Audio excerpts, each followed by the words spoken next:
Colourful cities in the world. அது என்ன colourful city அப்படின்னா, ஒரு பர்ட்டிகுலர் சிட்டி இருக்கக்கூடிய பில்டிங்க்கு ஒரு பர்ட்டிகுலர் பெயிண்ட்டு அடிச்சிருப்பாங்க. எல்லாம் மோஸ்ட் ஆஃப் பில்டிங்கில். அதுதான் கலர்ஃபுல் சிட்டிங்கிறது. அப்படி பார்க்கும்போது இந்தியா தான் ஸ்டாண்ட்ஸ் ஃபர்ஸ்ட். ஏன்னா இந்தியாவில் 2 சிட்டிஸ் இருக்குது. அந்த 2 சிட்டிஸுமே ஒரே ஸ்டேட்டில் இருக்குது.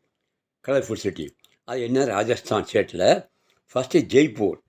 அது வந்து pink city. Most of building வந்து பிங்க் கலரில் இருக்கும். அது பிங்க் சிட்டிம்பாங்க. அடுத்து ஜோத்பூர். அது ப்ளூ சிட்டி. அங்கே அது பர்டிகுலர் ஏரியா ஃபுல்லாக இருக்க பில்டிங் பூராமே ப்ளூ கலரில் இருக்கும். அதுக்கு ப்ளூ சிட்டின்னு பேர். அதே மாதிரி நெக்ஸ்ட் கண்ட்ரி பார்த்திங்கன்னா பூரான்ஸ். இந்த பூரானுக்கு இத்தாலியில் இருக்குது. அது என்ன கலர்னால் பிரைட் கலராக இருக்கும், பில்டிங்காக இருக்கும், reflecting the water or canal. அதுக்கடுத்து மொராக்கோ. அதுக்கு என்ன கலர் பில்டிங்ஸ் இருக்குது? ப்ளூ பேர்ல் அந்த கலரில் இருக்குது. அடுத்து பேக்கூப். அது கேப் டவுன், சவுத் ஆஃப்ரிக்கா. அங்கே வந்து பிரைட் கலர் இருக்கும். என்ன ஷேடுனா பிங்க்கு, எல்லோ, ப்ளூ அப்படி இருக்கும்.